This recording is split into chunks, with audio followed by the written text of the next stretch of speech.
Opa, como vai? Recentemente eu postei um vídeo sobre o Analog Horror de Jurassic Park. E mesmo que o vídeo não tenha pegado muita view, eu gostei muito de ter feito ele, já que me deu uma nostalgia de meados de 2015, em que o meu eu criança amava dinossauros e ficava vendo a AMVs de Skynet com alguma animação de fundo. E durante essa época, o meu dinossauro favorito era o Espinossauro, principalmente por causa do documentário Planet Dinosaur, que tinha um pedaço focado inteiramente no espinossauro. E foi através desse documentário que eu conheci esse miserável. Enfim, toda essa história que eu tô contando foi só pra avisar que hoje a gente vai comentar um Analog Horror focado nesse dinossauro. E aproveitando, eu já queria agradecer a Neide Carvalho pela sugestão desse e do outro vídeo de Analog Horror. Pelo visto não sou só eu que era viciado em dinossauro quando criança. E eu sei que eu não sou muito disso, mas eu gostaria que vocês comentassem aí qual que é o dinossauro favorito de vocês. Eu realmente tô muito curioso pra saber. Enfim, vamos pro vídeo.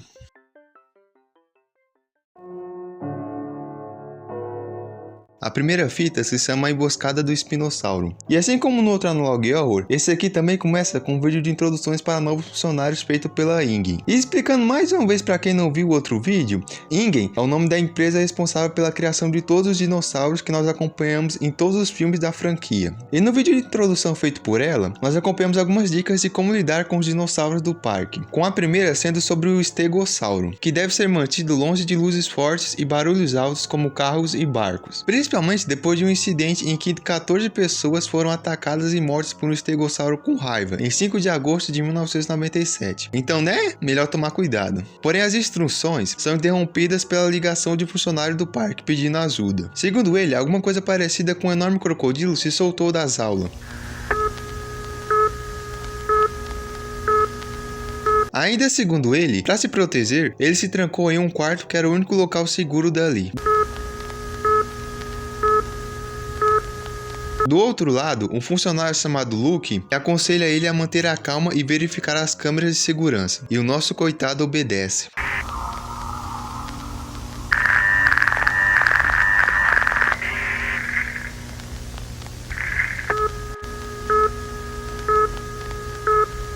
Ao perceber que a tal criatura estava por perto, ele começa a ficar desesperado e pede socorro para o Luke, que infelizmente não responde.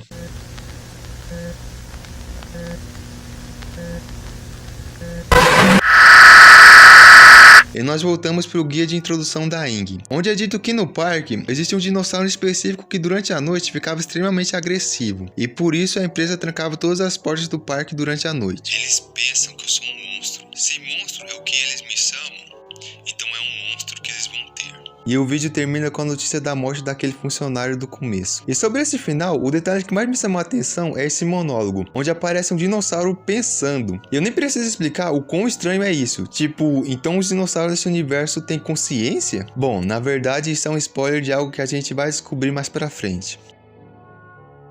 Sinceramente, o episódio 2 e 3 são tão curtos que eu vou falar dos dois numa tacada só. Começando pelo segundo, intitulado A Fita da Fuga do Velociraptor. Bom, o título é extremamente autoexplicativo. Nele nós descobrimos que assim como o espinossauro, os Velociraptor também conseguiram se libertar. E no vídeo eles atacam e matam um funcionário chamado Robert. Enfim, não tem muita coisa interessante para falar sobre esse episódio. Indo pro terceiro, nós também vemos um guia de segurança. Mas diferente do guia do primeiro episódio, que era feito para os funcionários do parque, este do terceiro episódio é bem mais voltado para os visitantes do parque, dando instruções sobre o que deveria ser feito em caso de perigo. E as instruções são essas. Primeira, HVA emergência. Caso seu veículo seja atacado por algum dos vários dinossauros do parque, a dica é não entrar em pânico, já que os carros do parque são feitos com materiais extremamente resistentes. Mas mesmo assim, é recomendado que as pessoas peguem o walkie-talkie do carro e entrem em contato com a equipe de segurança, que utilizando alto-falantes vão espantar o dinossauro. A segunda é a CBOE,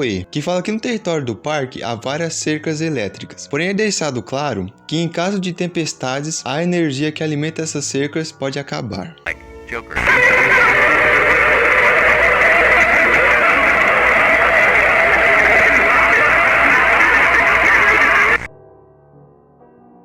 Indo agora para o último episódio, esse aqui é o mais longo de todos e também é o que mais adiciona informações para a história dessa série. O episódio em questão se trata de uma fita encontrada pelo nosso protagonista, que por enquanto a gente não faz ideia de quem seja, talvez a gente vá saber só no futuro. Por agora, o nosso personagem apenas serve para apresentar a fita pra gente. E falando dela, na fita nós ouvimos uma pessoa anônima que diz ser um dos pesquisadores que ajudaram nos experimentos que trouxeram os dinossauros de volta à vida. E para ser mais específico, a pessoa da fita se revela como sendo o irmão de Henry Wu, que caso vocês não conheçam, Henry Wu é o cientista-chefe da pesquisa de genética de Jurassic Park e o principal parceiro de John Hammond, o dono do parque. E a pessoa da fita conta pra gente que toda essa história de parque temático com dinossauros não passava de uma distração feita pelo John Hammond para esconder suas reais intenções. E quais seriam essas intenções? Bom, por debaixo dos panos, os cientistas de Hammond estavam realizando experimentos muito mais ambiciosos e grotescos do que só trazer dinossauros à vida. Basicamente, o que esses malucos estavam tentando fazer era misturar o DNA dos dinossauros com o DNA de um humano comum. E o resultado foram criaturas grotescas e incontroláveis. Inclusive, o irmão do Henry fala que além de ter sido ferido pelos experimentos, ele também perdeu a própria filha, que foi morta por um desses experimentos, que se chamava Anomalia 705, ou Sunny, que chegou a ser apresentada para o público como sendo uma versão para crianças de um dinossauro. Porém, a pessoa da fita, que na época ainda estava trabalhando para o Hammond, ficou desconfiado da Sunny. Afinal de contas, para que fazer todos os experimentos em apenas um único dinossauro? Então, secretamente, ele começou a pesquisar mais sobre o que realmente era a Sunny. E nessas pesquisas, o que ele encontrou foi um arquivo com a imagem do esqueleto completo da Sunny. E através de algumas descrições, ele descobriu que além de um mascote infantil, a Sunny também tinha um segundo propósito, que era consumir e assimilar humanos. Explicando melhor, o que o irmão do Henry descobriu é que as pessoas de dentro do parque estavam dando corpos de humanos para a Sunny comer. E assim que ela comia, algumas travas no estômago dela se ativavam e absorviam os sentidos desses humanos, fazendo com que a Sunny cada vez mais se comportasse como um ser humano. E se vocês ouviram a parte do estômago e se lembraram das Spring Locks de FNAF, é porque essa parte é uma referência a FNAF. Até o barulho é o mesmo das Spring Locks.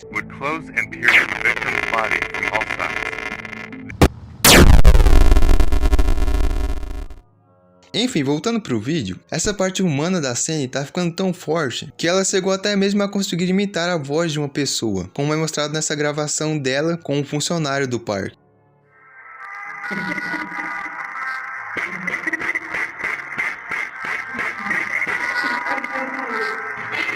Why are you hiding?